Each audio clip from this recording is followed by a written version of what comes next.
Friends, कैसे हैं आप सब लोग? आई होप आप सब बहुत अच्छे हैं, बहुत अच्छे वर्क कर रहे हैं, सही चीज़ अच्छे से देख रहे हैं। तो चलिए आज हमारे पास एक टॉपिक आ गया, that is lines and figures. तो यहाँ पर हम देखेंगे point, line, segment, line and rays क्या क्या होती है, इनकी वर्किंग कैसे होती है। तो चलिए स्टार्ट करते हैं यहाँ पर। तो सबसे पहले आता है हमारे पास पॉइंट। पॉइंट की बात करें तो इसकी कोई भी डायमेंशन नहीं होती, ना तो इसमें लेंथ होती है, ना ब्रेथ होती है, ना हाइट होती है। बस आप क्या करते हैं, एक नीडल से एक ऐसा पॉइंट बना देते हैं, उसको रिप्रेजेंट कर देते हैं, just like this is a point A. ठीक है। नेक्स्ट आता है हमारे पास लाइन सेगमेंट। अगर आपके पास कोई भी लाइन है, उसकी फिक्स लेंथ है, जैसे हमने यहाँ से ए का यहाँ से लेके यहाँ तक मेजर करा, तो ये यहाँ पर क्या हो गया हमारा 3.5 से लेकर 8 तक, तो 1 2 3 4, तो हो गया 4.5 सेंटीमीटर। ठीक है। तो ये क्या हो गया हमारी line segment.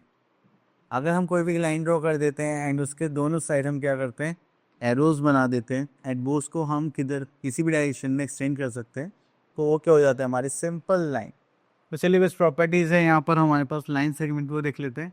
A line segment has two end points होते हैं इसमें। Then a line segment has definite length but no breadth and no thickness. तो इसमें सिर्फ आपको लेंथ देखने के लिए मिलेगी, ना ही ब्रेथ ना ही thickness. A line segment can be drawn on paper. तो आप इसको पेपर पे ड्रॉ कर सकते हैं। ठीक है। Next we are having straight line. हम with the help of scale और रूलर के हेल्प से अब एक लाइन हम ड्रॉ करेंगे, बट उसमें कोई एंड पॉइंट्स नहीं होंगे। ठीक है। आप दोनों साइड से उसको एक्सटेंड कर सकते हैं, और इसका सिंबल होता है दिस वन, अगर आपको लाइन रिप्रेजेंट करनी है तो चलिए इसकी प्रॉपर्टीज देखते हैं। Line has no end points. यहाँ पर कोई एंड पॉइंट्स नहीं है इसमें। Then since a line extend indefinitely in the both the direction, it has no definite length. उसकी कोई डेफिनेट लेंथ भी नहीं होगी। एंड आपने इसका सिंबल देख लिया, ये हम यहाँ पर ए बी लाइन को रिप्रेजेंट करना चाहते हैं, तो हम दोनों साइड क्या कर देंगे, एरो शो कर देंगे। चलिए उसके बाद आगे चलते हैं हम यहाँ पर। तो यहाँ पर आता है हमारे पास, हाँ, fourth point, we can not draw a line on paper, क्योंकि देखिए ये क्या है, इन्फिनिट लेंथ है, इसकी कोई फिक्स लेंथ तो नहीं है, तो इसलिए हम इसको पेपर पे नहीं बना सकते, इसलिए हम दोनों साइड क्या कर देते हैं, इसमें एरो पुट कर देते हैं। नेक्स्ट वी आर हैविंग रे। तो रे में क्या होता है कि हमारे साथ एक साइड क्या होता है, स्टार्टिंग पॉइंट होता है, और दूसरी साइड कोई एंडिंग पॉइंट नहीं होता, तो वो क्या हो जाती है हमारी रे। देन इसका सिंबल भी एरो की तरह होता है। अ ray has one and point only, just like a, and the point A is called the initial point of a रे। जैसे सन रेज आते हैं हमारे पास, तो हम क्या करते हैं, सन को इनिशियल पॉइंट मानते हैं कि वहाँ से हमारे पास से क्या आ रही है, रेज आ रही है। Next we are having B part. A ray has no definite length, same as line. Since a ray is endless in one direction, it can not be drawn on paper. तो ये भी endless है, तो उसको भी हम paper पे नहीं draw. Next we are having skill drill 1.1। तो यहाँ पर देखेंगे तो हमारे पास है question number 1, fill in the blanks. C part देखते हैं। A line segment has dash end points. कितने एंड पॉइंट्स होते हैं हमारे पास, 2 end points. A line segment is a part of, किसका पार्ट होगा ये, लाइन का, क्योंकि लाइन क्या इनफाइनाइट है। Identify the name of the following line और लाइन सेगमेंट्स। तो देखिए ये तो लाइन की दोनों साइड इसमें एरो है, तो यहाँ पर नाम लिखेंगे तो एक्स वाई, और यहाँ पर ऐसे दोनों एरो बना दें। ठीक है। चलिए उसके बाद आता है हमारे पास type of lines.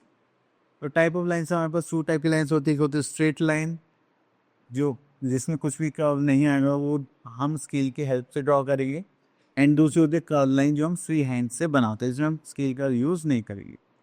Next we are having horizontal line, just like table edge. ठीक है। वर्टिकल लाइन होती है जो हम किस में देखते हैं, अपना पोल में देखते हैं। एंड ऑब्लिक लाइन या स्लैंटिंग लाइन जो हम लेटर में देखते हैं, थोड़ी सी टेढ़ी होती है हमारे लिए। ठीक है, उसको हम स्लैंटिंग लाइन भी बोलते हैं। ओके, तो नेक्स्ट आ जाता है हमारे पास स्केल ड्रिल 11.2। तो यहाँ पर देखते हैं question number 1, name the type of each line segment horizontal, vertical, oblique in each following. तो देखिए यहाँ पर अगर हम हॉरिजॉन्टल लाइन की बात करें, यहाँ पे कितनी हो गई, दैट इज 1। ऑब्लिक लाइन हमारे पास 2 हो गई, दिस वन। फिर यहाँ पर फिर ऑब्लिक लाइन कितनी हो गई, 2, और वर्टिकल लाइन इसमें नहीं है, तो इसलिए उसको स्किप कर देना। चलिए उसके बाद आगे चलते हैं यहाँ पर। ओके, तो यहाँ पर लिखा हुआ था कि कौन सी लाइन सेगमेंट आपकी कौन सी होगी। चलिए ई एस, मतलब एस जी जो है हॉरिजॉन्टल है, बाकी हमारी ऑब्लिक लाइन है। क्या था ये,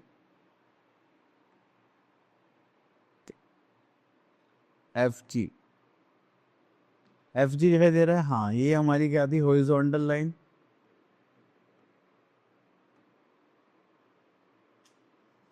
क्या हो रहा है इस पे बार बार। ओके, तो ये थी हमारी हॉरिजॉन्टल लाइन, और ये सब क्या थे, हमारी ऑब्लिक लाइन। चलिए उसके बाद आता है question number 2, count the number of horizontal lines, vertical lines, slanting lines in each of the following and right the numbers in the box. Okay, तो चलिए यहाँ से देखते हैं। तो ये हो गया 1 स्लैंटिंग लाइन, 2, तो हमारे पास स्लैंटिंग लाइन हो गई 2। अब देखिए horizontal line, horizontal line, horizontal line, तो ये हो गया हमारे पास 3, और एक ही बड़ी वाली काउंट करेंगे 4 ही मान लेते हैं। देन वर्टिकल लाइन देखिए तो 1 2 3 4, ये भी कितनी हो गई हमारे पास 4। ठीक है, तो बाकी सारे आप लोगों के लिए आगे चलते हैं। तो next we are having plane, तो जस्ट जिस जगह आप कुछ भी चीज़ ड्रॉ कर सकते हैं, जैसे पेपर, स्क्रीन, डेस्क, तो वो सब इसमें काम करता है हमारे प्लेन में। तो ये हमारे पास प्लेन सरफेस होता है जिसमें हम प्लेन फिगर्स बनाते हैं। ठीक है, इसमें फिगर्स कौन कौन से आ जाएंगे, जैसे लाइक आपके squares, rectangles, triangles, circles, etcetera. ठीक है, तो चलिए इतना करने के बाद फिर हम चलते हैं। तो इन सब के पास एक कॉमन प्लेन सरफेस होता है। तो ओके, तो यहाँ पर आ जाते हैं हम। देखिए हमारे पास स्क्वायर आ गया है, ये भी प्लेन फिगर है। अब इसमें क्या होता है, square has 4 sides of equal length and its all angles are right angle. तो इसका मतलब यहाँ पे जो साइड्स हैं वो सब इक्वल है, एंड जो उसके इंटीरियर एंगल्स फॉर्म होंगे यहाँ पर, वो सब कितने के होंगे, 90 डिग्री के, मतलब राइट एंगल के। ठीक है, चलिए, एंड इसके पास कितनी वर्टिसेस है हमारे पास, 4। चलिए, तो नेक्स्ट आ जाते हैं हम अपने रेक्टेंगल पर। तो रेक्टेंगल में भी सेम इसी टाइप है, बट यहाँ पे थोड़ी सी साइड्स डिफरेंट हो जाते हैं। Rectangle has 4 sides and opposite sides of rectangles are equal to each other in length, and यहाँ पर आता है रेक्टेंगल हैज 4 वर्टिसेस। चलिए, next we are having triangle. तो ट्राइंगल में कितनी साइड्स होती है हमारे पास, 3 sides, and its sides may be equal और अनइक्वल। तो ये हो सकता है इक्वल हो सकता है अनइक्वल हो। तो यहाँ पर अ ट्राइंगल हैज 3 वर्टिसेस, और ट्राइंगल की कितनी वर्टिसेस होते हैं, 3। अब देखिए सर्कल का ना तो कोई लाइन होती है, ना ही कोई वर्टेक्स होती है, तो बस इसमें एक टर्न लाइन होती है। ठीक है, चलिए, a circle is a path traced by a moving point that moves in such a way that it is always equidistance from the fix point. तो ये फिक्स पॉइंट से क्या मिलेगा आपको, हमेशा इक्विडिस्टेंस मिलेगा, जस्ट लाइक दिस वन। ठीक है, चलिए उसके बाद आता है हमारे पास skill drill 11.3, draw the line segment of the following length. तो चलिए अब यहाँ से हम एक क्वेश्चन ले लेते हैं, हम एक्स वाई 10 सेंटीमीटर। तो हमें एक्स वाई 10 सेंटीमीटर ड्रॉ करना है। तो चलिए, तो हमने यहाँ पर लिख लिया एक्स वाई, तो ये हो गया हमारे पास X Y equals to 10 centimetre with the help of ruler. तो चलिए हमने स्केल लिया यहाँ पर, एंड 0 पर मार्क करा, एंड देन यहाँ से ड्रॉ करना स्टार्ट करा टिल 10 तक।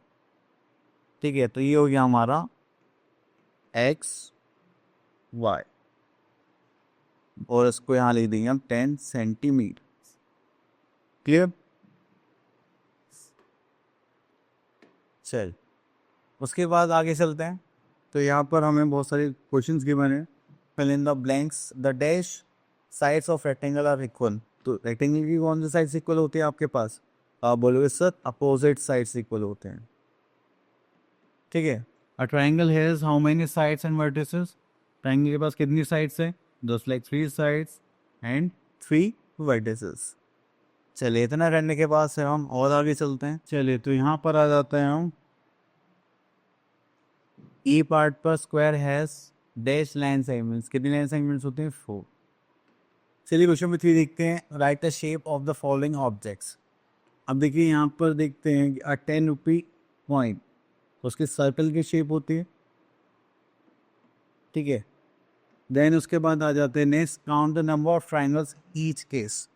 अगर आप नंबर ऑफ ट्राइंगल्स काउंट करते हैं तो यहाँ पर आ जाएगा 1 2 3 4। तो 1 2 3 4 हो गया, and this will become 5th, ये हो गया 5। और कुछ बन रहा है क्या, नहीं, तो यहाँ पर आ जाएंगे 5 ट्राइंगल्स।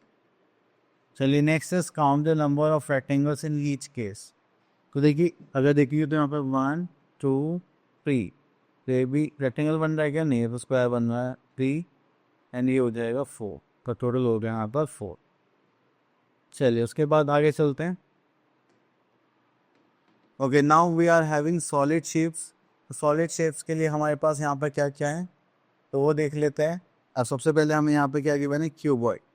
अब क्यूबॉइड की प्रॉपर्टीज़ है, अपोजिट फेसेस क्या होते हैं क्यूबॉइड के? आइडेंटिकल होते हैं, मतलब सेम होते हैं। And opposite edges of the cuboids are also equal. अपनी पावर बुक होगा, आपका कुछ बॉक्स हो गया, ये सब किस में आ जाते हैं? आपके क्यूबॉइड में। नेक्स्ट देखते हैं हम यहाँ पर। नेक्स्ट आते हैं हमारे पास क्यूब। तो क्यूब में क्या होता है? All the faces of the cube are identical, मतलब सेम होंगी, and all the edges are also equal. अब आपने देखा डाइस देखा है, यहाँ पे क्यूब बॉक्स देखे हैं, तो ये सब किसकी देन है? क्यूब की। नेक्स्ट वी आर हैविंग कोन। आपने बर्थडे में वो कैप देखी होगी, बर्थडे कैप, वो भी किसकी होती है? कोन ही होती है। एंड आपने कॉर्नेटो खाई होगी। तो चलिए यहाँ देखते हैं। अ कोन हैज़ वन सर्कुलर एज, उसमें सर्कुलर एज होती है, ठीक है। सर्कुलर एज का मतलब है this part, and it is a triangular on the top and one vertex. तो यहाँ पे देखिए ट्राइंगुलर सा दिख रहा है, और एक यहाँ पर इसके पास आपको क्या मिलेगी? Vertex. Next we are having cylinder has two curve faces, ठीक है। तो कर्व फेसेस के बाद चलिए this one and which are identical, दोनों सेम रहेंगे, and it has two circular edges. तो यही इसकी क्या होंगी? सर्कुलर एज, ठीक है। Next we are having sphere. तो स्फेयर आपको दिखाई देगा जस्ट लाइक बॉल, बॉल की तरह या ग्लोब की तरह। Sphere has one curve face. तो यहाँ पे वन कर्व फेस आता है, एक ही फेस रहेगा, एंड इसमें कोई कॉर्नर नहीं होंगे और कोई एड्स नहीं होंगी। चले, तो देन उसके बाद आता है name a solid shape with only one face. तो वो क्या हो जाएगा? हमारा स्फेयर, ठीक है। चलिए बाकी आप लोगों के लिए नेक्स्ट मैच द फॉलोइंग। तो यहाँ पे लिखा हुआ है क्यूबॉइड। क्यूबॉइड में हमारे पास क्या है? तो क्यूब का देखें तो दैट इज डाइस। अगर क्यूबॉइड का आप देखना चाहते हैं तो हम मैच बॉक्स से मैच कर सकते हैं बस। 99। ओके, तो ये टॉपिक यहाँ पर फिनिश हो गया आई होप, एंड आप सभी को अच्छे से क्लियर हो गया होगा। अब मिलते हैं नेक्स्ट वीडियो में, तब तक के लिए ऑल द बेस्ट।